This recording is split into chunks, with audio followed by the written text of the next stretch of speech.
आप देख सकते हैं, ये 2 से 3 महीने पहले की बात है जब और बहुत दुर्भाग्य की बात है हमारे उत्तराखंड में मतलब इस तरह की स्थिति पैदा हो रही है। इन भाई साहब ने क्या-क्या छाप दिया, क्या-क्या बोल दिया।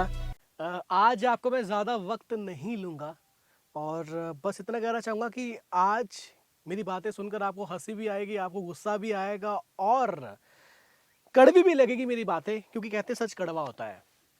हमें बचपन से सिखाया जाता है कि जो टीचर होते हैं उनको गुरु का दर्जा हम देते हैं और हमारे उत्तराखंड में तो आज भी गुरुजी, मास्टर जी जो हमें सिखाते हैं, हमारा भविष्य जो है उज्जवल बनाते हैं, हमें सही मार्गदर्शन देते हैं, हमें ज़िंदगी की कठिनाइयों से बचाते हैं, हमें सही और गलत की पहचान करवाते हैं।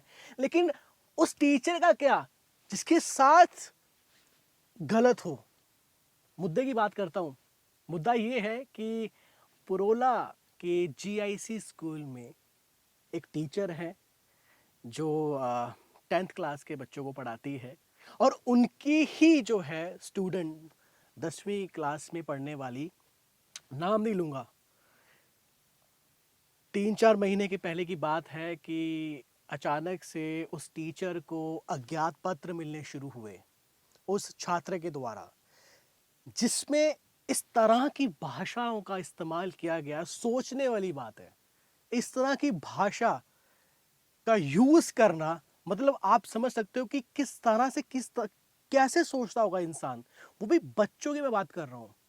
आप देख सकते हैं, ये 2 से 3 महीने पहले की बात है जब टीचर को इस तरह के पत्र मिलने शुरू हुए और जब इस बात को सीरियसली लिया गया, बात की तफ्तीश की गई और जब सही समय क्या होता है कि जब भी इस तरह की समस्या होती हैं, इस तरह के गंभीर मुद्दे होते हैं, तो हमें कहा जाता है कि सबसे पहले पुलिस प्रशासन के पास जाना। ये टीचर भी गई और टीचर ने अपनी सारी कंप्लेंट, सारी जो दास्तां, सारी प्रॉब्लम्स जो है, क्या गुजर रही है इस टीचर इस टीचर उस समस्याओं से, सारी चीज़ें पुलिस वालों के सामने रखी, पुलिस प्रशासन के सामने रखी। और जब पुलिस प्रशासन ने तफ्तीश की तो जिसने ये लेटर लिखा, बुलाया, तहकीकात हुई, माफ़ीनामा हुआ। तो 2 महीने पहले ये जो मामला था यहीं पे रफा दफा हो गया। लेकिन सोचने वाली बात है, लेकिन 3 महीने के बाद फिर से उसी टीचर को सेम पत्र लिखता है उसी छात्र के द्वारा, जिसमें और भी गंदी तरह से भाषाओं का इस्तेमाल किया गया। गंदी का मतलब ये होता है गाली नहीं होता है। अगर कोई आपकी ज़िंदगी के बारे में लिखे, अगर कोई ऐसी बात लिखे जिसे देखकर डर सा जाता है इंसान, तो वो किसी गंदगी से कम नहीं मुझे लगता है। आप अब देख लीजिए पत्र। मैं टीचर का ना तो नाम छुपाना चाहूँगा, किसी का भी नहीं। आप साफ-साफ लिखिए और हैंडराइटिंग सोच पूरी बता रही है कि किस मकसद से पत्र लिखा गया। ये 3 दिन पहले की ये बात है।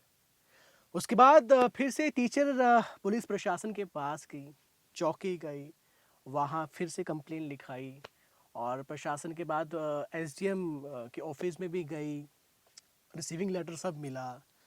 अब वो जो टीचर है वो सिर्फ बच्चों को पढ़ाने के उद्देश्य से ही वहाँ गई है। उनकी जो है वहीं पे ही सरकारी नौकरी लगी है। ये टिहरी से ताल्लुकात करती है, देहरादून इनका घर है, घर से दूर बच्चों को पढ़ाने के लिए। अब सोचने वाली बात है, और कोई भी फैमिली से नहीं है सिवाय इस टीचर के वहाँ पे। अब ऐसे में ये टीचर बहुत ज़्यादा अपने आप को ना असुरक्षित महसूस कर रही है और बहुत दुर्भाग्य की बात है हमारे उत्तराखंड में मतलब इस तरह की स्थिति पैदा हो रही है। अब दूसरी मैं बात करना चाहूंगा, कुछ लोगों ने इसको मनोरंजन के वे में बना लिया है। अक्सर हम बात करते हैं पत्रकारिता, पत्रकारों के बारे में कि क्या है पत्रकारिता। पत्रकारिता जो है समाज का आईना है, जो सच आपके सामने रखती है, लेकिन कुछ लोगों ने मजाक बना दिया इसका। सही वाक्य में मैं थोड़ा सा आपको एक ट्विस्ट देना चाहूंगा कि पहले मैं आपको बताना चाहूंगा कि जिस लोकल पत्रकार ने उन छात्राओं के बारे में बात करते हुए, पक्ष लेते हुए जिस तरह से बातों को रखा है, आप देख टाइटल पढ़िए आप कि किस तरह से लिखा हुआ है। अब आप देख सकते हैं, है ना। और एक जगह बात कही गई है। सबसे पहले ये वो छात्राएं हैं जिनको स्कूल से निकाला नहीं गया है, सिर्फ एब्सेंट पे चल रही हैं, क्योंकि केस काफ़ी मेजर है, एक से बढ़कर एक न्यूज़ आ रही है। ऐसे में एक्शन लेना बहुत ज़रूरी है।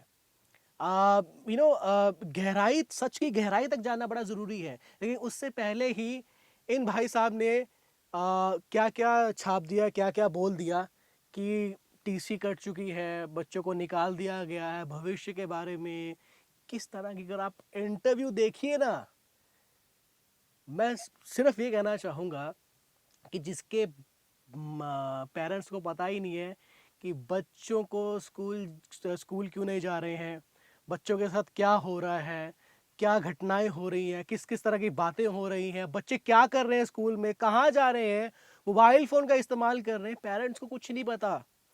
अब साफ साफ लिखा गया पीड़ित परिवार। पीड़ित का क्या मतलब होता है, पीड़ित। अब मुद्दे को एक नए रुख दे दिया है? तो मैं एक बात कहना चाहूंगा, जितने भी लोग सुन रहे हैं, प्लीज ऐसे पत्रकारों को आप क्यों सुनते हैं, और ऐसे पत्रकारों को अपनी बात रखने का और ऐसे झूठ फैलाने का कोई अधिकार ही नहीं है। साफ साफ लिखा गया है, साफ साफ बोला गया है, साफ साफ पूछा गया है, जिस तरह के क्वेश्चंस किए गए, इंटरोगेशन की गई है कि इन चारों छात्राओं को स्कूल से निकाल दिया गया, जबकि ये बात सच नहीं है। स्कूल से इन छात्रों को निकाला नहीं गया है, निकाला नहीं गया है, समझे? तो मेरी एक गुजारिश है परोला के जो विधायक है वहाँ के माननीय श्री दुर्गेश लाल सर से, कि थोड़ा सा इस बात की तफ्तीश करें, और जो लोकल न्यूज़ है, नमो न्यूज़, इन पे थोड़ी कार्रवाई बहुत ज़रूरी है। प्रशासन से मेरी गुजारिश है, ये जो है कार्रवाई बहुत ज़रूरी है ऐसे लोगों के ऊपर जो बच्चों को भड़काते हैं। सीधी सी बात है ना? आप कैसे आप एक टीचर को गलत ठहरा सकते हैं उस वे में, बिना सच जाने? एक ही बात रटी हुई है। अरे जब हम गलती करते थे तो हमें मारा जाता था, आज तो वो भी बंद है स्कूल में, है ना?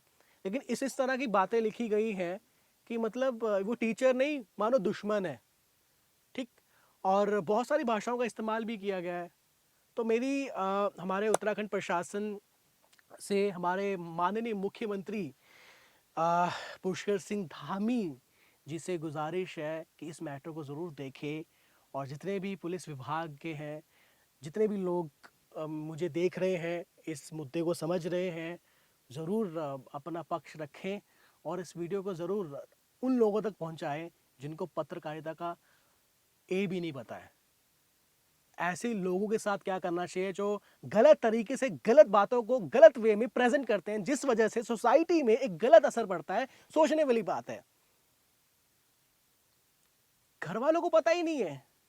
तो मेरी गुजारिश है कि और जल्द से जल्द मैं चाहता हूं कि ऐसी टीचर का जो असुरक्षित महसूस कर रही है परोला में, अपनी ही उत्तराखंड की बेटी अपने ही उत्तराखंड में असुरक्षित महसूस करना, ये बहुत बड़ी बात है। तो ये भी गुजारिश है हमारे शिक्षा मंत्री माननीय श्री धन सिंह रावत जी से, और साथ ही साथ तफ्तीश बहुत ज़रूरी है, और साथ ही साथ जो लोकल पत्रकार है नमो न्यूज़, कार्रवाई भी बहुत ज़्यादा ज़रूरी है। आप सारे मामले को देखिए, और सभी से मेरा गुजारिश है, उम्मीद करता हूं कि मेरी बातों को आप ना सिर्फ सुनेंगे, समझेंगे भी, और अपना पक्ष भी ज़रूर रखेंगे। बस यही गुजारिश है। जस्टिस बहुत ज़्यादा ज़रूरी है, इंसाफ बहुत ज़्यादा ज़रूरी है, क्योंकि ये एक ऐसे इंसान की ज़िंदगी का सवाल है जिसका मकसद, जिसने दिन रात करके पढ़ाई की, और पढ़ाई के बाद जो है बच्चों को पढ़ाया, टीचर बनी, उसके बाद ये सब कुछ झेलना, ये बहुत गलत बात है। इससे पहले कि देरी हो जाए, तो गुजारिश है आप सबसे, धन्यवाद।